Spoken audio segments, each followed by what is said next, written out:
Hey yo, what's good guys? Today we're gonna check out the hidden history of Christmas. Since yesterday was Christmas, Merry Christmas to you all, even though you don't celebrate it, but still, it's polite to say it, so whatever. I wanna be nice. And yeah, this is interesting, I didn't know that Merciful servant had a video like this. I just find out like randomly for no reason, so yeah. Without any further ado, let's just check it out. I want to learn something new. I don't know the history of Christmas, like the hidden history. I only know the Christian history. So yeah, let's check it out. In the winter season, around December 25th, the people celebrated the winter solstice. And so the winter solstice would come about somewhere from December 21st all the way to around January 6th or so.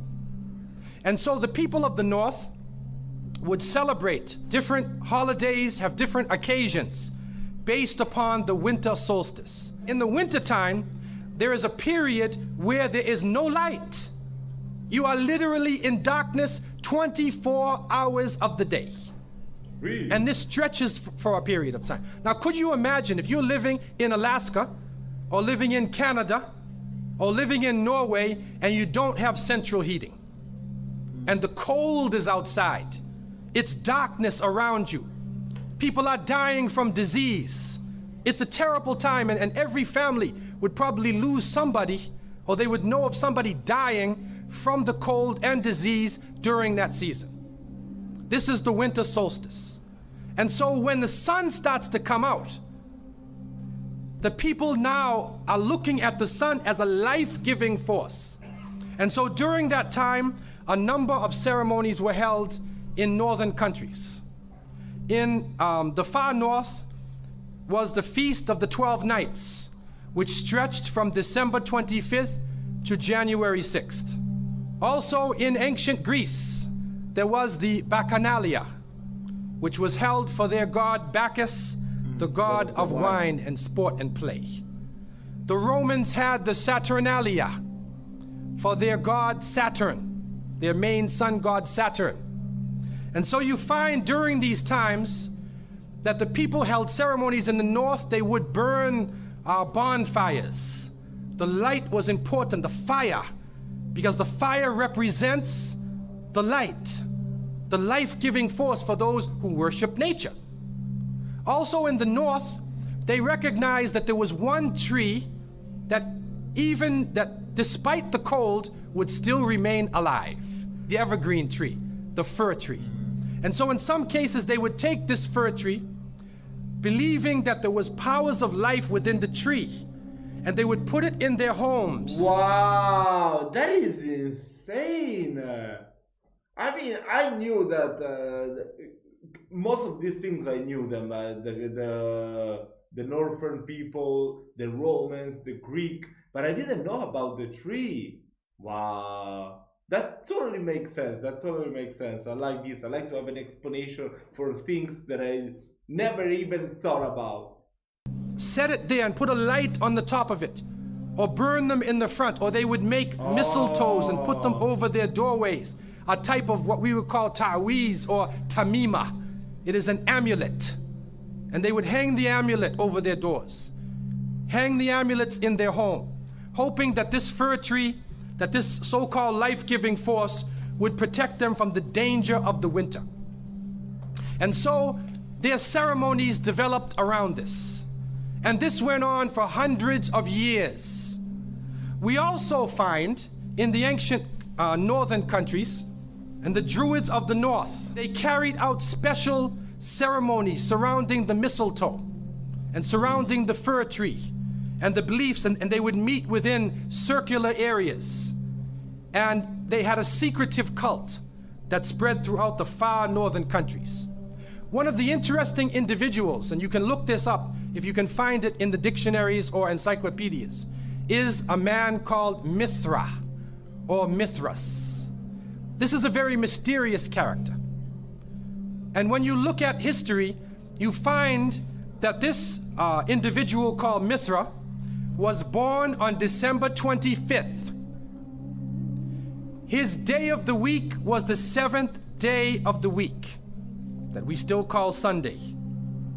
He was supposed to be the son of the sun god himself, and they had a special sacrament made up of bread and wine. Wow. They would make this drink during this time, and supposedly he died for the sins of the people. There is Sounds no familiar, way. Yeah. But when you try to find Mitra or Jesus. Mithras in the encyclopedias, they, through state intervention, erased the name. Why is this? That is because after the time of Jesus, Isa alayhi salam, when the message began to spread and they went north, and you'll see within historical writings that Barnabas, one of his disciples, met a man named Saul or Paul, who later called himself Paul. Paul There's said no he saw way. Jesus on the Damascus road. And he went to the disciples, but the disciples turned against Paul. There's no Only way. Barnabas stayed with him. But when Paul and Barnabas went into Greece, Barnabas left him. Now, what is the reason why they all left him? What are the concepts coming through Paul? Many people say, well, they left him because he was Saul before, and he used to torture the early followers of Isa alayhi salam.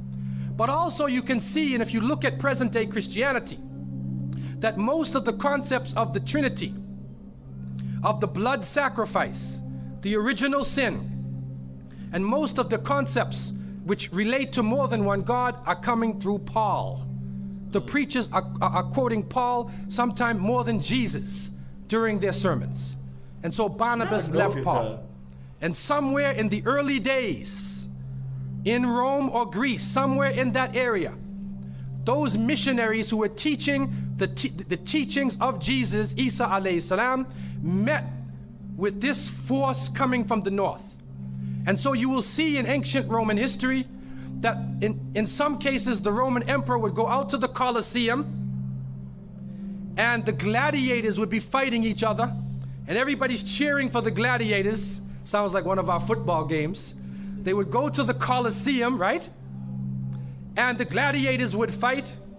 And then if one of the gladiators was down, and they would look at the emperor, should I kill him or not? And if he wanted to kill him, he would say, he would go like that. Right? You know, that sign down. If he said keep him alive, he goes like this. Who hasn't watched The Gladiator? Come on, there's no need to say this, but yeah. You know how we use it today? Yes. Okay? He gives that sign. Okay? One of the terrible things happening during these rituals at the Colosseum is that they would bring the Christians out, literally men, women, and children, and feed them to hungry animals. Wow. They would take a hyena or a wolf or a lion and get it hungry and crazy and beat it and throw raw meat at it and then send it out on the people, and they would literally cheer and watch as the animal ripped the bodies apart. This is a terrible culture. Tear the bodies apart. And so somewhere along the line, somebody who couldn't take the torture, who felt that maybe we can win these people over, made a compromise.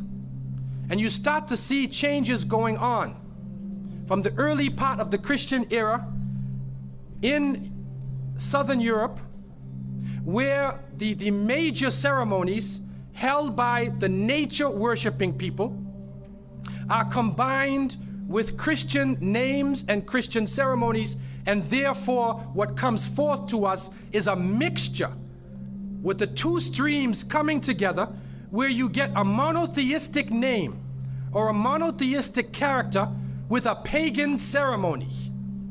And so the mixture of this together is what is giving us the present day holidays that we see. Number one, we understand that Isa alayhi salam, according to the different reports of the different scholars in many religions, he was not born in the cold weather. History shows us that he was born during the warm weather. Even in the Christian traditions, they have the belief that the shepherds were tending their flocks outside. And in Palestine, you cannot keep your flocks outside in the wintertime in the evening. You bring them in because it's cool at night. And so it was the warm weather. It was also the time of the taxes in the north. In the story coming in the Quran, when we see the mention in chapter 19 in verses 24 to 25, and we see the mention of the story of Mary, because it is the belief of the Muslims that Maryam, may Allah be pleased with her, was a virgin, and she had dedicated her life to the worship of one God, prayer and fasting, and by the power of Allah, that the Creator breathed His Spirit into her, and she conceived Jesus. He said, be, and it is. She conceived Jesus, Isa alayhi salam, without a father, without a man. That is a belief of Islam. It is also wow, that's crazy. So yeah, so there's no Joseph also. Wow, that is crazy. I mean, I never understood actually the figure of Joseph, the father of Jesus. If Mary was a virgin, then what was the need of having a father? I mean, why would she have a, I don't know. I mean, who was supposed to be Joseph? Like her husband? I mean, if Joseph was her husband, then why was she virgin? I mean, that totally doesn't make sense, you know, now that I'm thinking about it.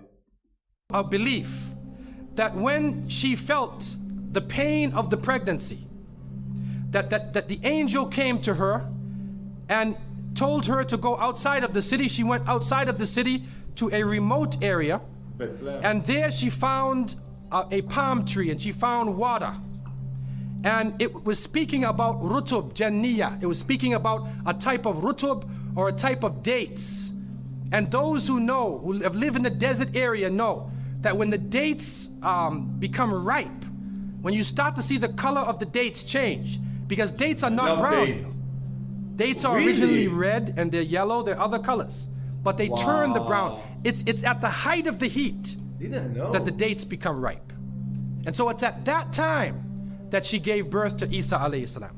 So from different points of view, different historical points of view, and different religions, we understand that Isa alayhi salam was not born during the winter season. He was born in the warm weather. So who was it that was born in the winter season? What is that? Who is that character now? Let us become detectives and try to find out the answer to this problem. Number one, you have to understand this concept of Saturn, the concept of Bacchus. When they are portrayed by the different artists who drew pictures of them, or the sculptures, they're usually portrayed as a heavy-set man with a white beard.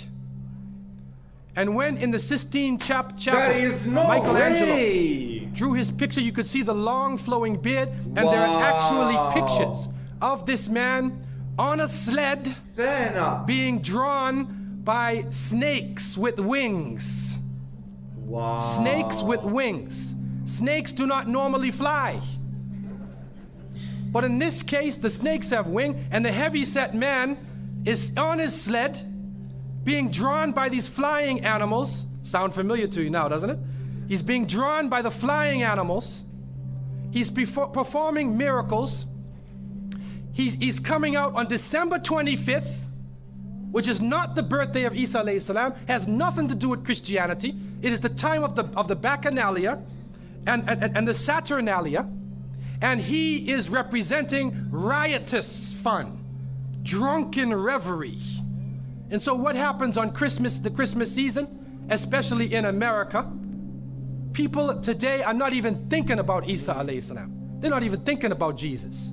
They're looking how they can get drunk.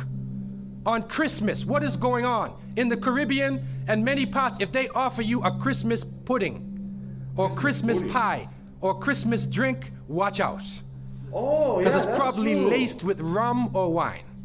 That's the spirit of the season. That's totally true. That's totally true. I've seen in many American movies, they always drink something on Christmas. I mean, I love to drink some wine too, but while I'm eating, not, you know, like this, like to celebrate the Christmas Eve or Christmas Day. Season.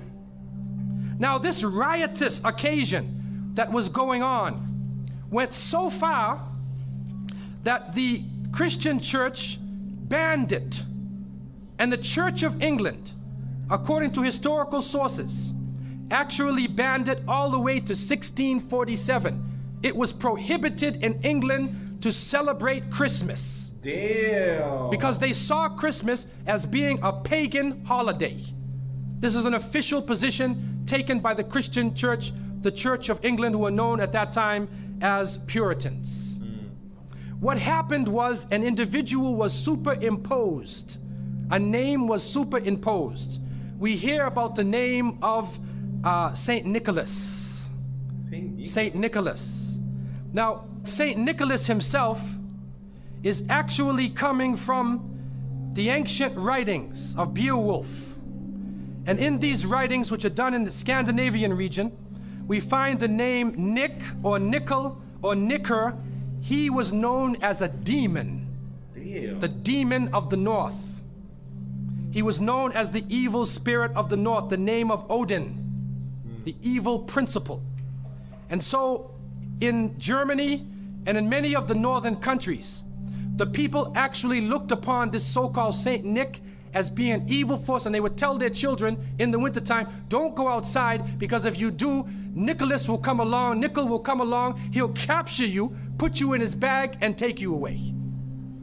And so they used it as a negative concept.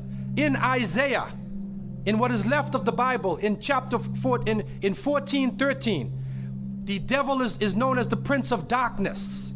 And it is an understanding that his throne, the seat of his power, is in the north. Somewhere in the north is the seat of power of this evil. And so the Germans also, when they depicted this Nicholas, or this Pelsnickel, as they would say, Pelsnickel in German, it means a furry devil. When they depicted him, they depicted him as a man with red fur. He had red fur coat. And his base was in the north, and he was the essence of evil. And the Church of England till 1647 took the position that this celebration could not go on. So what we are actually seeing is that the Christmas occasion was actually the time of evil. It was the time of the belief in the Saturnalia and the Bacchanalia. And because of this, they shifted the occasion to New Year's Eve. They shifted all of their feelings and their merriment and their evil to New Year's Eve. Now, before we go to that, looking back at Christmas, what is happening now in Christmas season? I don't know what goes on in Miami, but in the northern cities, on Christmas occasion, they put lights around and Santa Claus parades. Do you have a Santa Claus parade here?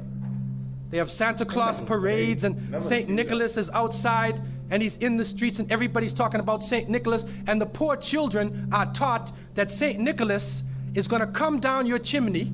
Most people don't have chimneys in Miami anyway, but a 350-pound man is gonna come down your chimney and bring you presents and keep his clothes white and red, and go to all of the homes in the area and put presents in your stockings and put presents under your tree, and then fly back out into space. And the poor father who sweat and toiled all year to get you the presents, gets no credit for the present given to the child. That's so true. Saint Nicholas comes down the chimney. I mean, come on, I have a daughter, so I don't really get any credit for any gift that I make, or, you know, kids are not really that appreciative, you know. Kids don't give a fuck. They just expect things. They don't care if you give them or not. When they get good things, maybe they will say thank you, then whatever, who cares? So yeah, it's not really a big deal if you don't get credit with small children. Gives you this present, flies off into the night. And many of us were raised thinking, believing in this. Some of us would sneak into the night and look and see our father putting the present under the tree. We knew what he was doing anyway. But you went along with it, and the people say, well, you know, it's Christmas. Don't you like to have fun? You want to stop the children from having fun? What kind of people are you? But what are you teaching the children? You are using the name of Jesus, using the name of Isa alayhi salam, and you are using a figure who historically is the devil.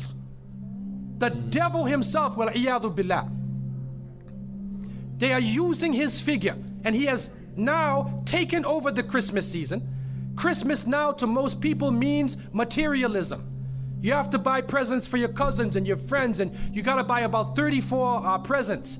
And you find that most American people are in debt for 6 months after Christmas. Ew. Now, where is Jesus? You get drunk, you fight, you lose all your money, the stores raise their prices. Isa alayhi salam is described as a very humble person. Most of the time he didn't wear shoes, only 1 or 2 changes of clothing. A very simple person eating very simple food, fasting most of the time. You see what is going on? There are 2 streams now, a stream of polytheism, a stream of monotheism, and now the polytheism, the materialism, is overtaking the monotheism and standing in the way and taking over our society. And some foolish Muslims coming along from outside of in their country say, well, I just want to be an American. I want a tree too. So I said, one of the brothers said he had a Christmas tree in his house. He came for. I said, brother, do you know what the tree stands for? He said, no. Okay, I'll get a palm tree with dates. I'll make it halal, a halal Christmas tree. But brother, you have to understand what it means. Oh, you have to understand what it means. Number one, the Prophet ﷺ, when he spoke about, he talked about ar-ruqya, wa tama'im, wa tiwala. He said all of these things are shirk. That if you hang amulets thinking that this ta'weez or this amulet is going to protect you from something, then you are actually giving power to the creation of Allah and taking it away from the Creator. If you think that by making some spells, going to a magician and asking them to put a spell on someone, you want to get married, so you go to the Sahir and say, put a spell on Ali, I want to marry him. Put a spell on Zainab. What kind of marriage are you going to have if you go to the magician? And so the Prophet, peace be upon him, named all of these. It's not really people going to magicians to ask for a husband. These things, the superstitions, the amulets, all of these type of things are the other stream which goes away from monotheism, from the belief in one God, and takes you into another religion. This video was really interesting. I really love this channel, the Merciful Servant. I really love this channel. I mean, I didn't really know anything about these guys. I didn't know anything about it, and it was really interesting to learn something new. It was really good. It was really good. I really like it. And of course, come on, I'm still gonna celebrate Christmas anyway. Christmas was yesterday. I'm still a Christian, so it's okay. It's kind of a little bit weird just for Muslim people to be celebrating Christmas, putting up a tree, you know. It's like, I don't know, a Christian person trying to do Ramadan. It comes off kind of weird, I think. I don't know. I mean, everyone can do whatever they want. I mean, it's their life, their choice, so it's not affecting me, that's for sure. But I really like it. Some of those things I knew them already, but the history of Santa Claus. I mean, I think I've heard before that Santa Claus was evil, but it all comes to that. It was pretty cool, you know. It was pretty cool the way he came to the end, you know, with the tree, with Santa, that was the devil. It was really cool. I really enjoyed this video, so hope you have more videos for me to check out, to learn more things about the world, and of course about Islam. This is it for today, guys. I wish you a lovely day, and I will see you next time.